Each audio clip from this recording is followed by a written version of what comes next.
ప్రేక్షకులందరూ నమస్కారం. ప్రస్తుతం మనతో పాటు ప్రముఖ ఆధ్యాత్మికవేత్త, ఆస్ట్రాలజర్ రవిశంకర్ శర్మ గారు ఉన్నారు. గురుగారితో మాట్లాడేద్దాం. గురుగారు నమస్కారం. నమస్తే అండి. గురుగారు, మే 18 నుంచి రాహువు, కేతువు ఈ 2 గ్రహాలు కూడా మార్పు చెందుతున్నాయి. సుమారుగా 1.5 సంవత్సరం వరకు ఈ ఇంపాక్ట్ అనేది ఉంటుంది. మరి ఈ ప్రభావం మేషరాశి వాళ్ళ మీద ఎలా పడుతుంది? ఓవరాల్గా వాళ్ళకి ఎలాంటి రిజల్ట్స్ ఉండబోతున్నాయి? ఎందుకంటే ఈ సంవత్సరం నుంచే ఈ రాశి వారికి వచ్చినప్పటికీ ఏలినాటి శని ప్రభావం అనేది స్టార్ట్ అవుతుంది. శని వ్యయ స్థానంలో ఉన్నాడు. మరి అదేవిధంగా ఈ యొక్క సంవత్సరం మే 18వ తారీఖున రాహు లాభస్థానంలోకి మారుతున్నాడు. రాహు లాభస్థానంలోకి మారినప్పుడు అది యోగకారకమైనటువంటి ఫలితాలు ఇస్తుంది అన్నమాట. ఎందుకంటే అది సువర్ణమూర్తిగా అనుకూలమైనటువంటి ఫలితాలు ఇచ్చేటువంటి స్థితిలోకి రాహు మారుతున్నాడు.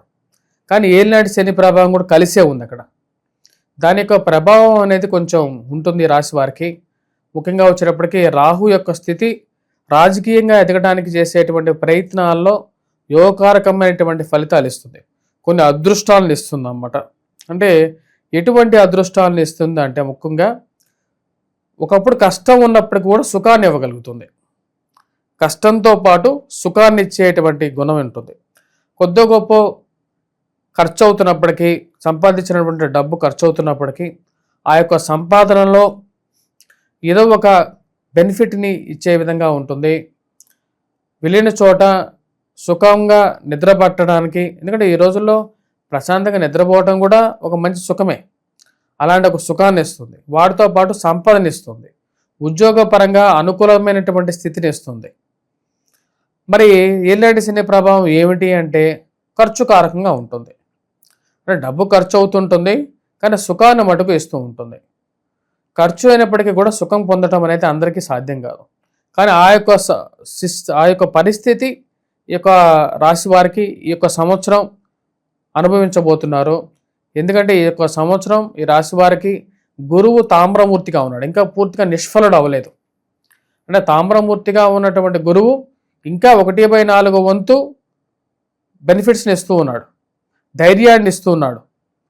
కాబట్టి అది బెనిఫిట్ అవుతుంది. దూర ప్రాంత ప్రయాణ సంబంధితమైన విషయాల్లోనూ అనుకూలమైనటువంటి ఫలితాన్ని ఇస్తుంది. మరియు అదేవిధంగా లాభాన్ని ఇస్తుంది. అంటే అది సంపాదన అనేది సత్యకారకంగా సంపాదిస్తున్నారా, లేకపోతే ఏది విధంగా అన్యాయమైనటువంటి సంపాదన అంటే అన్యాయ అర్జన అనేది పక్కన పెడితే ఏదో విధంగా డబ్బు సంపాదిస్తారు. డబ్బు అనేది వస్తుంది. ఆ డబ్బుని వీరు ఉపయోగించుకోగలుగుతారు.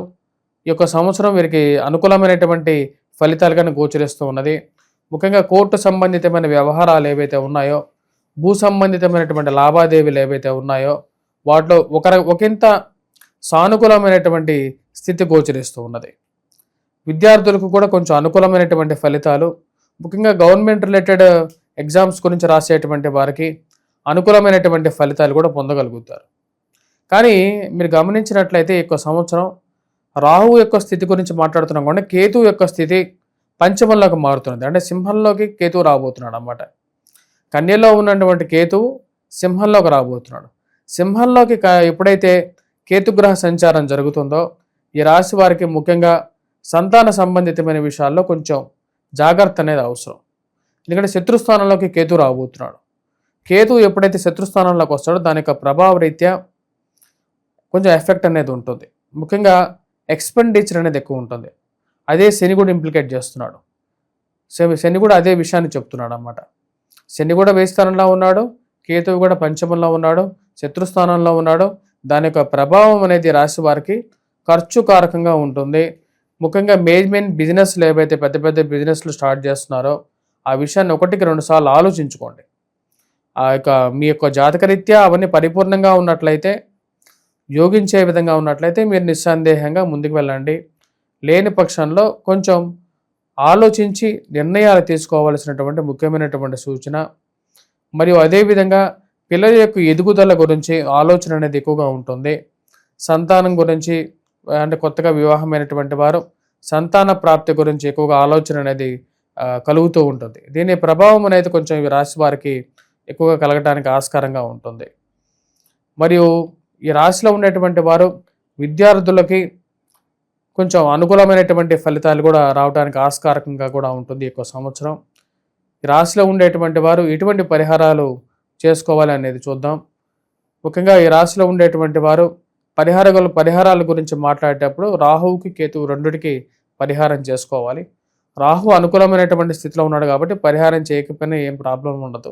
కానీ కేతువుకి మటుకు పరిహారం చేసుకోండి.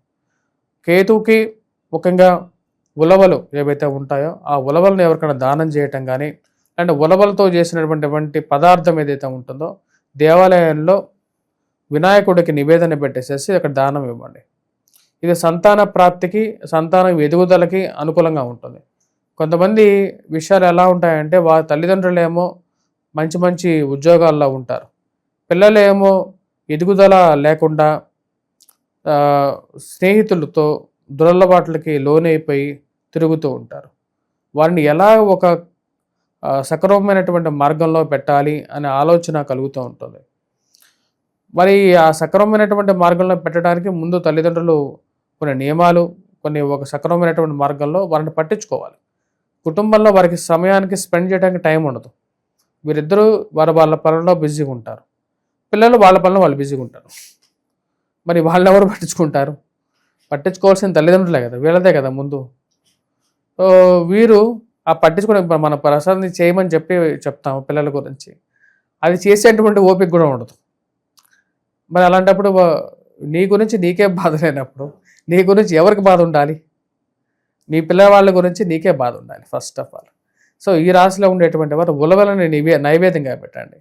లేని పక్షంలో పక్షులకైనా సరే దాన్ని దానం, మిద్ది పైన ఎక్కడైతే పక్షులు ఉంటాయో ఆ యొక్క పక్షులకి అయినా సరే ఉదయం పూట లేచి ఒక పిడికెడు, మీ చేతిలో ఎంతైతే పడతాయో అంత పిడికెడు తీసుకెళ్ళి పైన పెట్టేసానండి. ఏదైనా పక్షులు తింటాయి, వాటి ద్వారా కూడా కొంచెం మీ జాతకరీత్యా ఉన్నటువంటి, అంటే దానం చేయటం వల్ల ఏమవుతుందంటే నీలో ఉండేటువంటి ఏవైతే కొన్ని కష్టాలు నష్టాలు కూడా అవి కూడా 10 మందికి ఈక్వల్గా డిస్ట్రిబ్యూట్ అయిపోతూ ఉంటాయి. అది అందుకనే దానం చేయమనేది ఎందుకు చెప్తారా అంటే నీలో ఉండే ఒక కష్టం ఏదైతే ఉంటుందో అది 10 మందికి పంచుతున్నావు నువ్వు, అంతే.